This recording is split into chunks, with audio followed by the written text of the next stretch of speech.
En este bloque lo que vamos a abordar, hemos decidido también cambiar un poco el formato y vamos a hacer un pequeño diálogo entre tres patas muy relevantes en relación a este espacio, ¿no?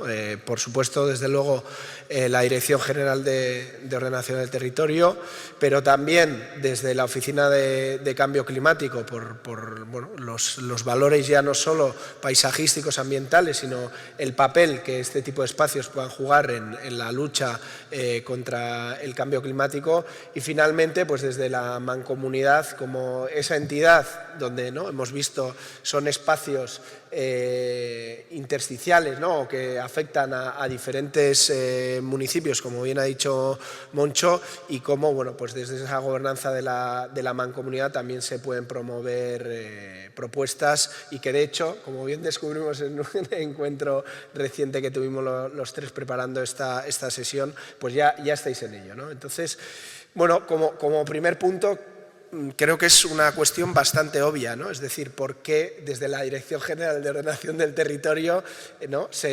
Si bien hay toda una tradición, como bien ha explicado desde la CNUC del 99, de identificar, ¿no? estos espacios en diferentes instrumentos y diferentes planes de ordenación territorial, ¿por qué se considera que estos espacios tienen una relevancia y se pone, ¿no? Ahora en esta nueva legislatura el foco en ellos? Sí.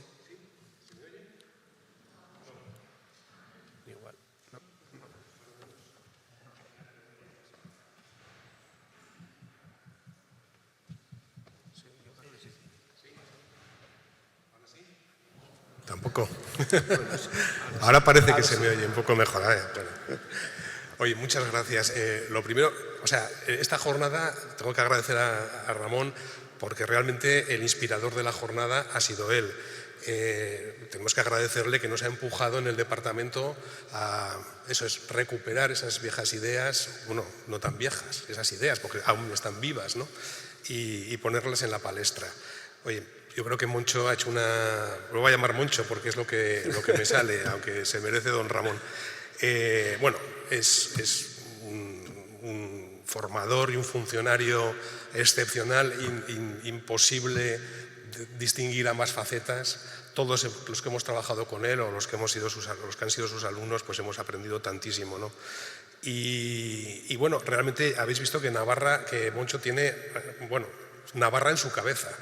No solo yo diría que 3 Navarras. Tiene pues una Navarra que fue y cuyos huellas y ecos todavía son reconocibles en el territorio para quien quiera tener un poquito de sensibilidad, ¿no? Desde luego la Navarra que es hoy, y también tiene esa Navarra ideal, esa Navarra modélica, que no ceja y no desiste en defender y en empujar. Es difícil de alcanzar, lo sabemos. Yo comparto muchísimas de las cosas que ha dicho Moncho, incluso sus conclusiones finales, pues también, ¿no? Entonces, es importante, a mi juicio, reconocer y seguir un modelo, o tener un modelo al que reconocer y seguir. La propia palabra modelo pues nos habla de algo bueno y deseable, ¿no? Algo lógico, ha utilizado la palabra, y por lo tanto humano, ¿no? Algo consistente y perdurable. Entonces, yo creo que el motivo de la jornada es precisamente esto, aprender, porque para reconocer un modelo primero hay que conocerlo y apreciarlo. Y entonces el motivo de la jornada yo creo que es sobre todo, empezar a conocer en profundidad y empezar a apropiarnos todos, hacerlos más nuestros, más de todos estos espacios, pues para preservarlos y mejorarlos, ¿no? Si algo tiene este modelo que nos ha enseñado Moncho, pues es que no es artificioso, no es artificioso como pudiera serlo el plano de Brasilia, ¿no? Un águila desplegada volando. No, es algo absolutamente anclado en nuestra geografía y en nuestros usos, digamos, tradicionales. ¿Qué nos aporta? ¿Por qué el foco en estos espacios? Mira, permitidme partir de una experiencia personal o ya antigua de la infancia casi. Yo fui a vivir a Barañáin en los años 70. Intentaré sacar 2 conclusiones de esto. En los años 70, a uno de esos llenos que se empezaban a ocupar entonces, ¿no?, por la gente. Un pequeño núcleo, la calle que rodeaba aquello tenía a un lado un bordillo, un pequeño jardín con un chopo y enseguida las casas. Al otro lado del bordillo ya estaban los campos de cereal. Y no solo un campo, varios campos, porque a lo largo de las estaciones aquello era como 4 campos distintos, ¿no?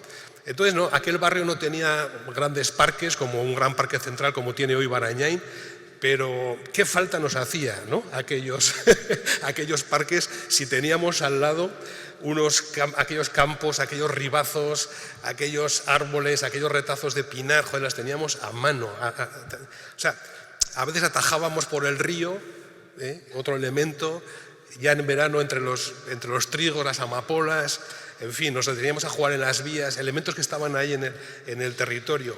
En fin, no sé, lo teníamos ahí, ¿no? Y un detalle insignificante para nosotros entonces, y debería serlo todavía, que es que en ese camino del barrio al río, en un momento dado dejábamos Barañáin y estábamos en Cizur Mayor, ¿no? Nadie lo sabía, ni a nadie le importaba. A nosotros, si alguien nos lo hubiera advertido, nos habríamos encogido de hombros y habríamos dicho, ¿y a mí qué, no? Bueno, en fin, yo creo que ese modelo nos aporta muchas cosas. Esta pequeña historia que acabo de pensar o que acabo de relatar, bueno, pues las dos cosas que yo creo que nos aporta este modelo. Primero es el valor de la proximidad, más que de la proximidad, de la inmediatez. Tenemos afortunadamente un área metropolitana de unos 300.000 habitantes que tiene intercalados unos espacios que inmediatamente nos permite entrar en contacto con lo rural, con el paisaje, en fin, ese es el primer valor. El segundo valor yo diría que es el de la complementariedad. Estos espacios forman parte a su vez de otros espacios más amplios y de otros espacios más pequeños, ¿no?, con los que se interrelacionan, ¿no?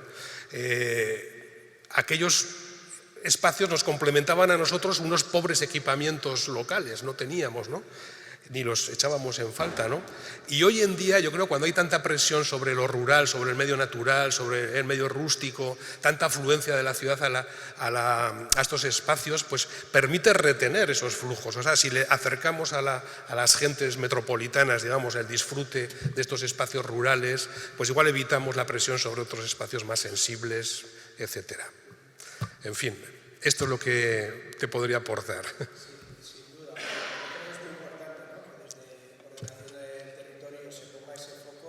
Y se valoren, pero aparte de esos valores, digamos, de carácter, ¿no?, ecosistémico y de esa Navarra o esa comarca que puede ser y que como bien has dicho, Moncho también tiene en su cabeza y que precisamente en estas jornadas vamos a hablar, en esa comarca que puede ser hay un aspecto fundamental que está y que va a seguir estando, que es el cambio climático, ¿no? Y en ese sentido, Fernando, desde la Oficina del Cambio Climático, un poco, ¿cuál creéis que es la relevancia de este tipo de espacios para esa lucha, bueno, tanto mitigación como adaptación al cambio climático que estáis promoviendo desde vuestra oficina? Bueno, lo primero de todo, buenos días a todos. Dar las gracias por la invitación y decir que me siento un elemento extraño en este ecosistema, porque claro, aquí entiendo que sois casi todos arquitectos, urbanistas. Yo vengo de un área completamente distinta y muchas de las cuestiones... Bueno, en esta mesa tenemos un geógrafo, un doctor en ecología y un ingeniero. Yo soy el único arquitecto aquí, así que... Bueno, pues igual la mesa es la excepción de lo que es el aforo, ¿no? En cualquier caso, decir primero dos cosas. La realidad es que lo que hemos visto en la ponencia es que esta filosofía que desde el departamento parece querer impulsarse ahora no es nueva, sino que viene de bastantes décadas atrás, ¿no? En el fondo, casi nunca inventamos nada nuevo, sino que volvemos a darle vueltas a la rueda, normalmente cambiándole los términos para que parezcan más modernos, pero realmente nos quedamos con recursos, con ideas que ya se venían de hace mucho tiempo. Y que afortunadamente, seguramente esas ideas, igual no en la misma dimensión o con el mismo objetivo o el nivel de alcance que me hubieran gustado pues en la ponencia que hemos visto ahora, pero han hecho que esos espacios en gran medida sigan estando ahí disponibles como recurso natural, ¿no?, sin haber sido alterados y sin haber sido invadidos por el entorno urbano. Ha habido algunas excepciones, pues pequeños avances del cemento, del hormigón, hacia esas zonas naturales, todavía naturales, pero en general todavía están conservadas, con lo cual esas ideas que ya a principios de los 90, etcétera, pues hicieron sus pequeñas normas, sus pequeñas cuestiones, pues han hecho que todavía eso esté ahí a disposición de la ciudadanía y de la naturaleza. Desde el punto de vista climático, el tema, tiene su importancia porque, claro, todos conocemos que no es lo mismo vivir veranos, especialmente, que cada vez son más largos, en entornos rodeados de hormigón, que salir a un parque, que salir más al exterior a la naturaleza. Solo el hecho de movernos del entorno de hormigón ya, pues por el efecto isla de calor, por el efecto de la evapotranspiración de la vegetación, etcétera, ya supone una bajada de varios grados y en la percepción que tenemos también es muy importante. Si eso es importante hoy, que tenemos una temperatura media en Pamplona que ronda los 14 grados al año, si dentro de 3 décadas seguramente superemos los 15 y dentro de 5 décadas estaremos por los 16,5, eso es lo que dicen las proyecciones, nos podemos imaginar que poder salir de vez en cuando del hormigón va a ser muy necesario. Entonces sí que sería muy interesante el que poder salir no signifique tener que irnos hasta Isaba o hasta Elizondo, sino poder quedarnos más cerca un poquito también por reducir esas presiones que a veces desde el ámbito rural, porque se concentran en determinados momentos del año, determinados momentos de la semana, que van allá, dejan además muy pocos recursos, generan muchas molestias y también generan unas tensiones que desde el punto de vista territorial pues supongo que son importantes. Y luego ya volviendo un poco a lo de que lo viejo y lo nuevo, que lo seguimos dando las vueltas a lo mismo, al final la Comisión Europea pues sí que en los últimos años también está impulsando este tipo de estrategias verdes. ¿Por qué? Pues por diferentes cuestiones. Hay una cuestión que es la del cambio climático, pero hay otra cuestión que es el tema de la biodiversidad. Es decir, cada vez, pues por los efectos de nuestra propia existencia y nuestra propia actividad, generamos presiones sobre la biodiversidad, pero la biodiversidad no es aquello que está en los parques naturales, no es aquello que está solo en las zonas protegidas, es que en los entornos urbanos y muy cerca de la ciudad también tenemos muchas especies que conviven con nosotros y muy cerca de nosotros, ¿no? Y esas especies están en estos mismos lugares que están ahí, en este caso, intercalados entre los diferentes municipios que conforman la cuenca. Y que yo creo que es importante también preservarlos porque al final son espacios que conectan otros espacios más grandes. O sea, las especies y los hábitats necesitan también sus corredores para conectarse entre ellos y que el sistema funcione y que podamos todavía mantener una biodiversidad importante. Pamplona es una ciudad muy fluvial, la cuenca es una ciudad muy fluvial. Tenemos el Arga, tenemos el Luzama, tenemos el Sadar y tenemos el Elorz. Tenemos 4 ríos en un espacio de muy poquitos kilómetros cuadrados. Lamentablemente, en algunos casos nos hemos acercado demasiado al río y de vez en cuando pagamos las consecuencias. En los espacios que se han mencionado, casi todos ellos están lejos de zonas inundables, salvo el de la Morea de Burlada, donde está ahora no me va a salir el nombre del colegio Irabia, que sí que tiene una pequeña zona donde por proximidad y según cómo se actuara podríamos volver a invadir una zona que de vez en cuando el río nos reclamaría, ¿no? Claro, todas estas cuestiones son lo que hoy en día, y ya conocéis, se denominan servicios ecosistémicos. O sea, la naturaleza nos los da gratis y en el fondo nos está aportando una calidad de vida de la cual muy pocas veces no somos conscientes hasta que un día nos vamos de vacaciones a una ciudad más grande que Pamplona, que son la mayoría, y vemos que allí sí, para unos días está bien, pero cuando volvemos aquí y enseguida tenemos contacto con la naturaleza casi sin quererlo, pues agradecemos mucho el poder seguir así. Entonces yo creo que lo que se apuntaba, ¿no?, sobre todo por parte de… Yo es que no me atrevo a llamarle Moncho porque no he tenido trato con él, pero evidentemente si tú preguntaras a la gente dónde quiere vivir, prefiere vivir en una ciudad como esta. Entonces, claro, corresponde a los ayuntamientos el que su ordenación de su espacio, pues claro, tiene esa tentación de querer crecer, pero habrá que ver dónde queremos crecer, porque igual si crecemos en una ciudad que no nos gusta, igual no merece la pena, ¿no? O sea, yo creo que ese tipo de reflexiones son las que son. Dentro de ese servicio ecosistémico está el tema de la biodiversidad, pero no hay que olvidarse de que hoy en día, por ejemplo, en muchas ciudades se desarrollan esos sistemas urbanos de drenaje sostenible. Bueno, pues es que si no invadimos el terreno natural, el terreno ya drena sosteniblemente sin hacer nada, ¿no? O sea, muchas veces más vale conservar lo que existe que invadirlo y luego intentar recuperarlo nuevamente, ¿no? Y luego también nos hacen servicios en materia de la atmósfera. O sea, la contaminación ambiental existe, se da sobre todo en los entornos urbanos, y el hecho de que Pamplona, que es una ciudad que empieza a soportar unos niveles de contaminación, bueno, que hay que controlar, sobre todo por efecto del tráfico fundamentalmente, el tener ahí zonas verdes inmediatamente alrededor nos da la posibilidad de que haya una depuración bastante rápida de todo ese aire que estamos contaminando constantemente, y por lo tanto la calidad de vida en este entorno urbano pues sea también bastante alta. Es un tema que cada vez preocupa más, son varios millones de personas los que fallecen al año por contaminación atmosférica, decenas de miles en España, varios cientos en Navarra. O sea, no es un tema baladí, ¿no?, si se permite la expresión. Entonces tampoco me quiero enrollar mucho más, porque supongo que algo querrá decir David y luego a lo mejor hay preguntas, etcétera, etcétera, ¿vale? Muchas gracias, Fernando. Pues sí, algo tiene que decir David, ¿no? Cuando pensamos también esta mesa, y de hecho ya lo he comentado antes, ¿no? Hay indudablemente una parte de planificación y organización del territorio, hay una parte que atañe, como bien has explicado, al cambio climático, pero también hay una parte que tiene que ver con la gobernanza territorial, ¿no? Y del papel de la Mancomunidad, ¿no?, como una entidad que puede facilitar pues incluso esa gobernanza territorial, esos acuerdos entre municipios que van a ser importantes, ¿no? Y que de hecho, bueno, en algunos de estos ámbitos ya estáis impulsando, ¿no? ¿Cuál está siendo el papel, o cuál crees, David, que puede ser el papel en relación a esta, digamos, nueva gobernanza territorial que hay que tejer para promover este tipo de espacios y proyectos? Bien, bueno, en primer lugar, muchas gracias por haberme invitado a estar aquí en la mesa, y bueno, si él se siente extraño, yo ya ni te cuento, ¿no? En cosas que, bueno, yo soy biólogo, presidente o alcalde de un ayuntamiento bastante montaraz, y aquí estoy trasladado a Pamplona, ¿no? Con la Mancomunidad. Bueno, vamos a ver, la Mancomunidad, como todos sabéis, es una entidad local. Es una entidad local un poco peculiar porque no tiene un territorio, sino que es una entidad local que acoge a los ayuntamientos que voluntariamente se quieren integrar en ella, ¿no? Pues históricamente la Mancomunidad ha ido asumiendo determinadas competencias, pues empezó con el agua, luego los residuos, luego el transporte, prácticamente cada década iba cogiendo una cosa más, ¿no? Y bueno, sí que es verdad que en un momento dado, pues aparte de estos servicios, digamos, más urbanos, más residuos, agua, abastecimiento, ciclo integral, transporte, que no son nada frecuentes en el Estado, por cierto, que estén reunidos bajo una misma mano como aquí, pues se dio un salto y digamos que empezó a gestionar el parque fluvial.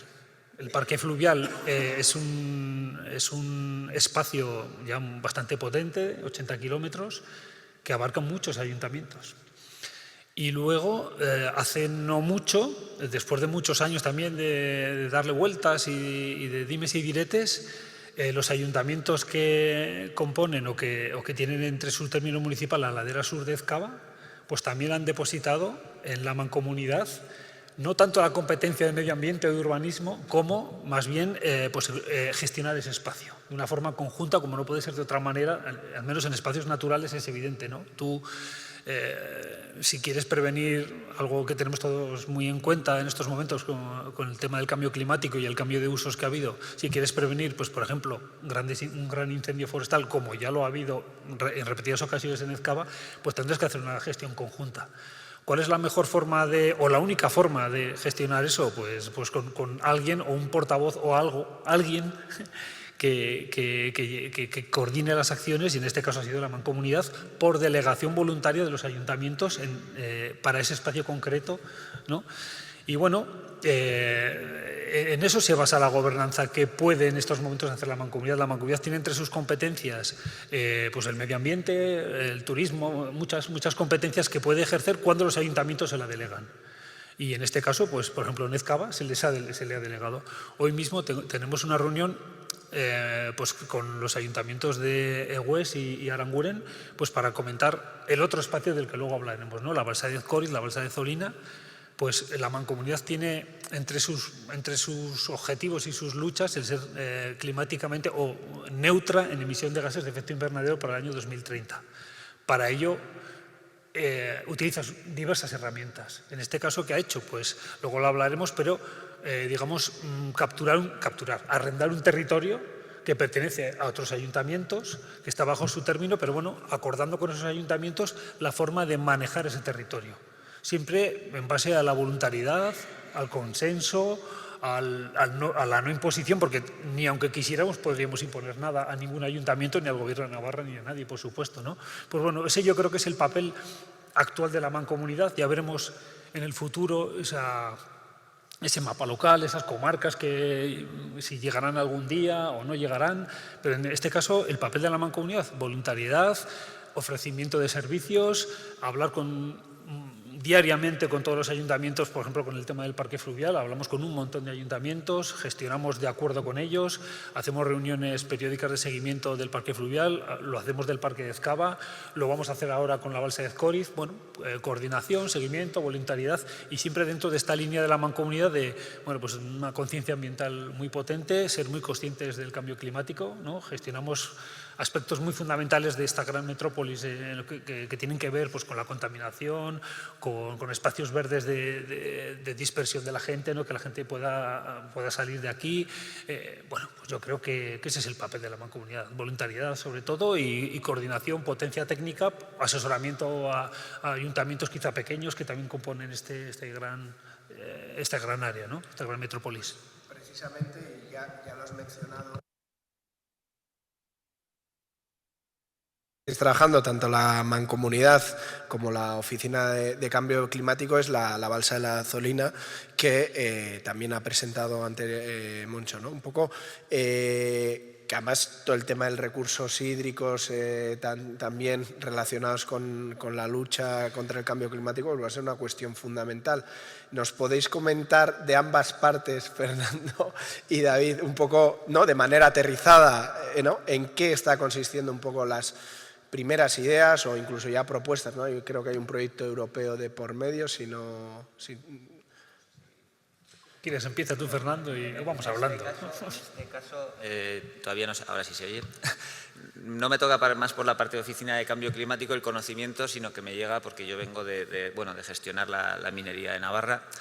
La balsa es de origen minero, es un ejemplo particular de algo que inicialmente parecía, entre comillas, ambientalmente feo y ahora, sin embargo, se ha convertido en algo ambientalmente bonito porque son varias docenas de especies de aves las que hacen uso de la balsa para vivir, en definitiva, ¿no? Y constituye un sitio que paisajísticamente tú vas allá y la verdad es que es una maravilla, y un recurso para la gente del valle pues fantástico, ¿no? A la hora de pasear, salvo en determinadas épocas que si sobre todo pasas por el dique te llenas de mosquitos literalmente, eso es una cuestión, pero que también es naturaleza, oye, hay que tenerlo en cuenta. Entonces, lo que hay allí, pues tenemos una sociedad pública, en este caso Posusa, que gestiona toda la herencia de esa minería potásica de la cuenca de Pamplona y que tiene que seguir ocupándose de que los residuos mineros que hay allí se integren de la mejor manera posible en el entorno, Y en ese integrarse en el entorno de la mejor manera posible, pues sí que se está colaborando en parte en todo, con la Mancomunidad para asegurar que ese entorno que ya hoy en día pues tiene unos ecosistemas ricos, pues los tengan todavía más ricos. Y cómo fundamentalmente, pues entiendo yo que lo que se va a hacer es construir un entorno alrededor de la balsa donde pues la evolución sea mucho más natural de lo que es ahora, porque ahora mismo conviven entornos naturales con entornos agrarios. Los entornos agrarios son entornos tradicionales, pero en la medida que se pueda aislar un poquito más de esos entornos agrarios que generan algunas presiones también incluso sobre la propia masa de agua en función de cómo se trabaje, pues puede darse mayor valor ecológico a la balsa, ¿no? Y mejor casi que nos cuente David las ideas y cómo están trabajando esa parte. Muy bien, Fernando, gracias. Bueno, vamos a ver, la balsa de Ezkoriz, la balsa de Zolina, como la conocemos de toda la vida, que yo iba con mis amigos como en la cuadrilla de los Goonies con la BH a ver allá garzas y patos. Bueno, es un entorno que, como bien han comentado, ha ido ganando calidad ecológica, no solo por las aves, sino también por la riqueza botánica. Es una balsa salina, no hay muchas balsas salinas en Navarra, no somos pues Tapitillas, hay alguna otra más, balsa andorreica, pero claro, En este caso, aunque sea de origen artificial, pues se ha creado un ecosistema, bueno, peculiar. Esta misma característica salina del agua hace que le ha protegido a la balsa y hace que no esté invadida de todo tipo de especies acuáticas invasoras, cangrejos de todas las especies y continentes, peces de todo el mundo mundial, sino que como la propia salina del agua impide que estas especies se desarrollen, pues se mantiene, digamos, en un estado, bueno, ecológicamente muy interesante, ¿no?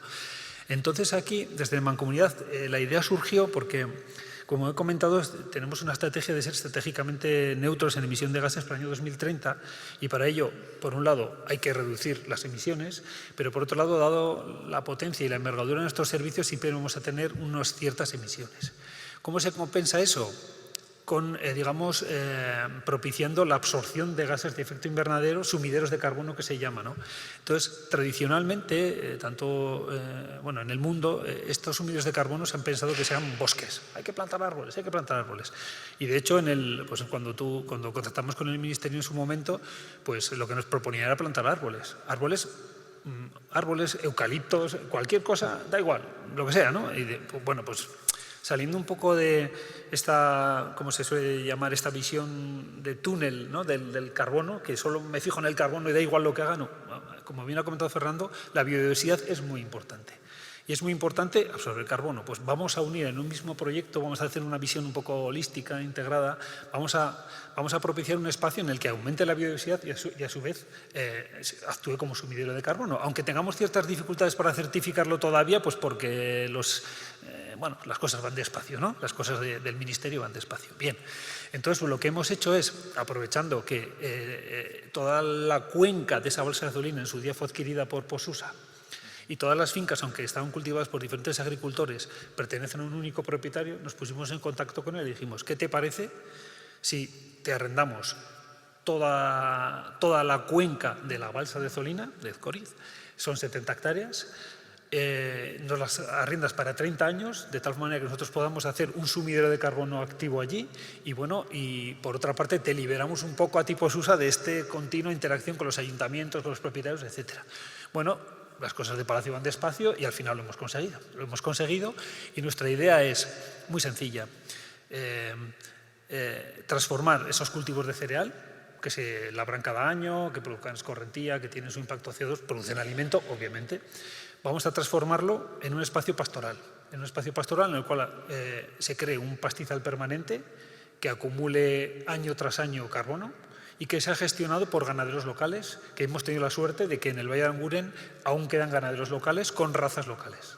Un pastoreo de ganado ovino y ganado vacuno y todo ello en cooperación con el INTIA para hacer el plan de gestión pastoral, con la UPNA para hacer las mediciones de carbono y con Aranzadi y entidades locales pues para ver cómo compaginar ese manejo con la preservación de las aves, la preservación de la riqueza botánica del lugar, etcétera, etcétera. Entonces, bueno, en eso es lo que estamos construyendo. Vamos a ver también cómo manejamos el tema del uso público. No queremos que eso se convierta... O sea, ya tiene bastante presión, porque está muy cerca de Pamplona. Entonces, vamos a ver cómo manejamos ese uso público, esta vez sí en contacto muy directo con los ayuntamientos, pues para que no interferir en los valores naturales que tiene el espacio. Esa es un poco la sinopsis. Pues muy buena sinopsis, sin duda, y... Bueno, que un ejemplo muy concreto, ¿no? de qué cosas se pueden hacer en este tipo de espacios, un poco en la línea también de lo que estaba planteando Moncho antes, ¿no? Y precisamente partiendo de este ejemplo y de estas jornadas, se ha planteado, ¿no? Como diapositiva final una posible hoja de ruta. Creo, desde mi humilde opinión, que hay cuestiones aquí que están saliendo, ¿no? Como es esa relación interdepartamental que va a ser fundamental o entre las diferentes entidades y desde luego la relación, por supuesto, más multinivel que se llama, ¿no? Entre los municipios, el Gobierno de Navarra, la Mancomunidad, etcétera. Y bueno, y aparte de esto, pues ver qué otras cuestiones, ¿no? Atañen a este tipo de espacios. Por lo tanto, hoy, como hemos dicho, ¿no? Es un primer paso, ¿no? hacia un trayecto más largo. Y no sé, José Antonio, cuéntanos un poco qué ideas o qué planteamientos tenéis de corto, medio o largo plazo sobre estos espacios. Bueno, muy brevemente, porque quisiera ganar, que es que estoy también en la parte de la organización, ¿no? Sí. Y quisiera que esto fluyera, ¿no? Y que los espacios que vienen a continuación pues tuvieran su tiempo. Yo no he compartido con Moncho esa hoja de ruta final, o sea, no conocía lo que iba a decir, pero me parece que es muy razonable, muy lógica. Quizá el orden de las cosas pues se pueden cambiar o poner el énfasis en alguno de sus pasos o en otros, pero me parece que, y te lo agradezco mucho, que nos has dado pues unas pautas a seguir pues que son muy razonables, como digo. Yo solo quisiera decir dos cositas muy brevemente. Primero, que el valor de la ordenación del territorio, el valor de la planificación, pues bueno, creo que está ahí, porque esos espacios se han sido preservados, están razonablemente conservados y razonablemente todavía pues a disposición de estas visiones, estos modelos que estamos propugnando, ¿no? Pero hay que reconocer que nuestra disciplina pues está, digamos, un poco asfixiada, ¿no? Asfixiada hoy en día por una maraña los que nos dedicamos a esto, y de aquí son la mayoría, pues entre la burocracia, la judicialización, la intervención sectorial indiscriminada, en fin, necesitamos abrir un poco las puertas, bajar al terreno y trabajar un poco más en proyectos. Es decir, ha tenido el valor la planificación, o tiene el valor la planificación territorial urbanística de preservar, pero al final no ha ido más allá de establecer unas reglas que permiten que esos espacios pues no se hayan ido al garete, ¿no? Pero se ha trabajado poco hasta ahora y yo creo que esas son las puertas que debemos abrir y respirar un poco y trabajar más en proyectos, en iniciativas concretas pues que los consoliden y los pongan mejor a disposición de la ciudadanía. Y bueno, no será necesario comprar estos espacios, ¿no? Ha puesto más o menos un precio, y dice, vete a comprarlo. Hombre, no creo que sea necesario comprar esos espacios, nos han dado pistas de cómo trabajar. Hay muchísimas maneras, pues de conseguir los objetivos, digamos, invirtiendo pues lo justo y necesario, pero mejorando la recuperación. Y sí que proyectos que mejoren la accesibilidad y todo eso, pues habrá que hacer. O sea, a mi juicio, esa hoja de ruta es divulgación, diseño participado y acciones concretas, no grandes proyectos, sino acciones concretas, puntuales, que vayan mejorando las cosas que hay que mejorar ahí. Pues muy bien, muchas gracias, José Antonio. Y también, esa relación con los municipios que sin duda va a ser fundamental. Vamos un poco mal de tiempo, con lo cual lamento mucho que no va a haber una ronda de preguntas, porque tenemos que dar paso a la siguiente mesa, que también va a poner un poco blanco sobre negro ejemplos, ¿no? de otros ámbitos, de otros espacios que se están desarrollando y que pueden ser también una inspiración para el trabajo que queréis iniciar desde la Dirección de Ordenación del Territorio. Así que, José Antonio, David, Fernando, muchísimas gracias y damos paso a la siguiente mesa. Muchas gracias.